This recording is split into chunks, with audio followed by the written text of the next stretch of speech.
Railway ticket book करते समय क्या आपने कभी गौर किया है कि उस छोटे से टिकट पर कितने अजीब अजीब शॉर्ट फॉर्म लिखे होते हैं, जैसे RAC, WL, GNWL, PQWL, CNF, CAN, chart prepared, coach position या ETA। मजेदार बात यह है कि करोड़ों लोग हर दिन ट्रेन में सफर करते हैं, लेकिन इन शब्दों का असली मतलब, इनका फुल फॉर्म बहुत कम लोग जानते हैं। कई बार लोग सिर्फ इन शॉर्ट फॉर्म्स को न समझ पाने की वजह से गलत ट्रेन पकड़ लेते हैं या फिर गलत कोच में चढ़ जाते हैं, और तो और कई बार सीट कंफर्म होने के बाद भी कंफ्यूज रहते हैं या फिर वेटिंग लिस्ट और टिकट सिस्टम को ही गलत समझ बैठते हैं। लेकिन रेलवे टिकट सिर्फ एक टिकट नहीं होता, बल्कि अपने अंदर पूरी रेलवे लैंग्वेज छुपाए बैठा होता है। और सिर्फ रेलवे ही नहीं, हमारी रोजमर्रा की जिंदगी में भी ATM, OTP, SIM, UPI, IFSC, CVV, pin और फास्टैग जैसे कई शॉर्ट फॉर्म्स होते हैं जिन्हें हम हर दिन इस्तेमाल तो करते हैं, लेकिन उनका असली मतलब शायद नहीं जानते। तो आज काम की खबर में हम समझेंगे कि रेलवे टिकट में रोजमर्रा की जिंदगी में इस्तेमाल होने वाले उन जरूरी शॉर्ट फॉर्म्स का क्या मतलब होता है, जिन्हें जानने के बाद अगली बार टिकट बुक करते वक्त आप कभी भी कंफ्यूज नहीं होंगे। और तो और अब जब आप अगली बार टिकट हाथ में लेंगे तो ये सारे शॉर्ट फॉर्म्स आपको किसी पहेली की तरह नहीं लगेंगे, इसलिए इस वीडियो को लास्ट तक देखना ना भूलें। तो सबसे पहले बात करते हैं PNR की। PNR यानी पैसेंजर नेम रिकॉर्ड। ये 10 अंकों का एक यूनिक नंबर होता है जो टिकट बुक करते ही जनरेट होता है। इसी नंबर में यात्री का नाम, उम्र, जेंडर, सीट और यात्रा से जुड़ी पूरी जानकारी सेव होती है। अगर आपको अपने टिकट का स्टेटस चेक करना हो तो सबसे जरूरी चीज यही PNR नंबर होता है। अब बात करते हैं CNF पर। CNF यानी कंफर्म्ड टिकट। इसका मतलब आपकी सीट पूरी तरीके से कंफर्म है और आपको यात्रा के दौरान तय बर्थ मिलने ही वाला है, यानी अब आपको किसी तरह की चिंता करने की कोई जरूरत नहीं है। लेकिन सबसे ज्यादा कंफ्यूजन पैदा करता है WL यानी वेटिंग लिस्ट। जब ट्रेन की सभी सीटें भर जाती हैं तब वेटिंग टिकट जारी किए जाते हैं।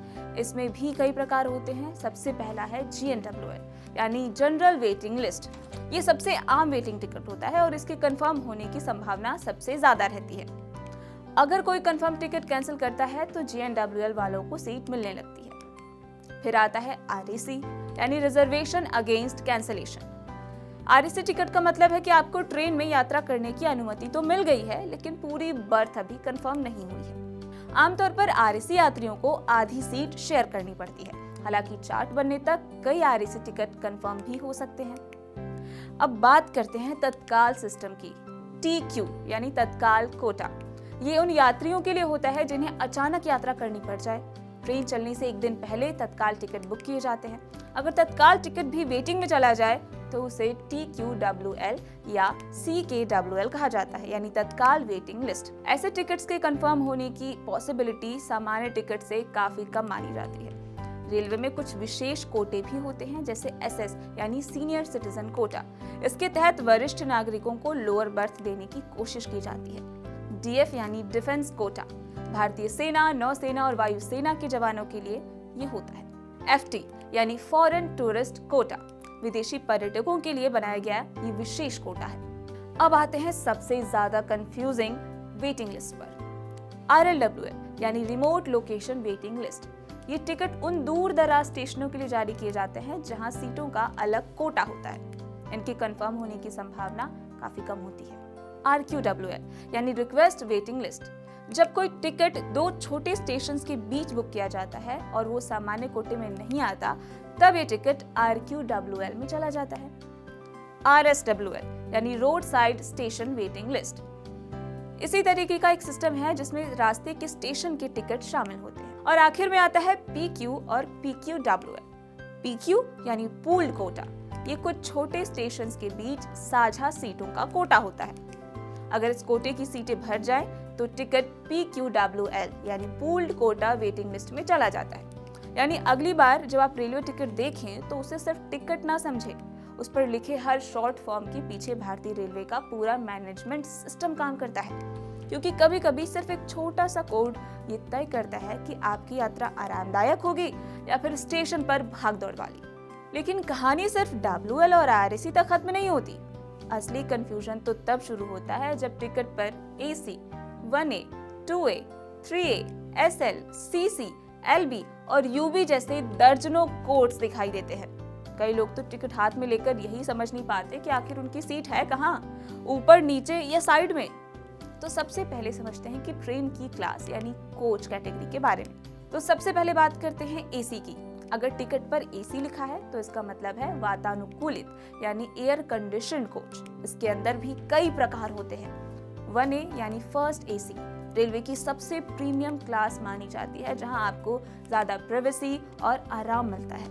2A यानी एसी 2 टियर में 2-2 बर्थ की व्यवस्था होती है और इसमें पर्दे भी मिलते हैं। वहीं 3A यानी एसी 3 टियर सबसे ज्यादा इस्तेमाल होने वाली एसी क्लास है, जिसमें 3-3 लेयर में बर्थ होती है। पर अगर टिकट पर सीसी लिखा हो तो इसका मतलब होता है चेयर कार यानी बैठकर सफर करने वाला कोच। और ईसीसी या ईसी का मतलब होता है एग्जीक्यूटिव चेयर कार, जो आमतौर पर शताब्दी जैसी प्रीमियम ट्रेनों में मिलता है। अब बात सबसे जरूरी चीज की, जो है आपकी बर्थ। टिकट पर अगर एलबी लिखा है तो आपको लोअर बर्थ मिली है, मतलब नीचे वाली सीट। एमबी लिखा है मतलब मिडिल बर्थ यानी बीच वाली सीट। अगर यूबी मेंशन है तो आपको अपर बर्थ यानी सबसे ऊपर वाली सीट मिली है। अगर सीट साइड में होगी तो एसएलबी यानी साइड लोअर बर्थ और एसयूबी यानी साइड अपर बर्थ लिखा मिलेगा। लेकिन भारतीय रेलवे की दुनिया सिर्फ टिकट और बर्थ तक भी लिमिटेड नहीं है। असल खेल तो उन शॉर्ट फॉर्म्स में छुपा है जो हर स्टेशन, हर ट्रेन और हर टिकट पर दिखाई देते हैं। और अगर आप इन्हें समझ गए तो यकीन मानिए रेलवे सिस्टम आपको पहले से कहीं ज्यादा आसान लगने लगेगा। जैसे आपने राजधानी एक्सप्रेस का नाम तो जरूर सुना होगा। टिकट पर कई बार इसे सिर्फ राज लिखा जाता है। ये भारत की सबसे प्रीमियम ट्रेनों में गिनी जाती है, जो बड़े शहरों को तेज रफ्तार से जोड़ती है। वहीं दुरंतो एक्सप्रेस जैसी ट्रेनें होती हैं जो लंबी दूरी बहुत कम स्टॉपेज के साथ तय करती हैं। अब अगर किसी स्टेशन के नाम के आगे कैंट लिखा हो, जैसे दिल्ली कैंट या अंबाला कैंट, तो इसका मतलब होता है कैंटोनमेंट यानी सेना का छावनी क्षेत्र। और अगर कहीं जेएन लिखा दिखे तो समझ जाइए कि वो जंक्शन स्टेशन है, जहां पर कई रेलवे रूट आपस में जुड़ते हैं।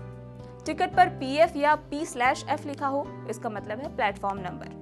अगर कहीं ETA लिखा है तो इसका मतलब है एस्टिमेटेड टाइम ऑफ अराइवल यानी ट्रेन के पहुंचने का एक अनुमानित समय। जबकि अगर DEP लिखा हो तो इसका मतलब है ट्रेन का डिपार्चर टाइम। रेलवे टिकट में अगर GN लिखा है तो इसका मतलब है जनरल कोटा, LD लिखा है यानी लेडीज कोटा, और अगर HP लिखा है तो वो है हैंडीकैप यानी दिव्यांग कोटा। वही EQ यानी इमरजेंसी कोटा, जो बेहद खास परिस्थितियों के लिए इस्तेमाल किया जाता है। अब अगर टिकट पर SFCH लिखा हो तो इसका मतलब है सुपर फास्ट चार्ज यानी सुपर फास्ट ट्रेन का अतिरिक्त शुल्क। यानी भारतीय रेलवे सिर्फ पटरियों पर दौड़ने वाली ट्रेन नहीं है, बल्कि अपनी अलग कोड लैंग्वेज वाला सिस्टम भी है। क्या आप जानते हैं कि कई बार रेलवे बिना किसी एक्स्ट्रा पैसा लिए आपकी सीट अपग्रेड कर देता है, यानी स्लीपर से सीधे 3rd AC या फिर 2AC तक का सफर मिल सकता है। दरअसल कभी कभी ऐसा होता है कि चार्ट बनने के समय अगर ऊपरी क्लास में सीटें खाली रह जाती हैं तो रेलवे ऑटोमेटिक सीट अपग्रेडेशन कर देता है। इसमें यात्रियों को बेहतर क्लास में शिफ्ट किया जाता है, लेकिन किराया वही रहता है। कई बार इसका फायदा RAC और वेटिंग लिस्ट वाले यात्रियों को भी मिल जाता है, जिससे उनकी यात्रा ज्यादा आरामदायक हो जाती है। हालांकि ये एक एक्सेप्शन है।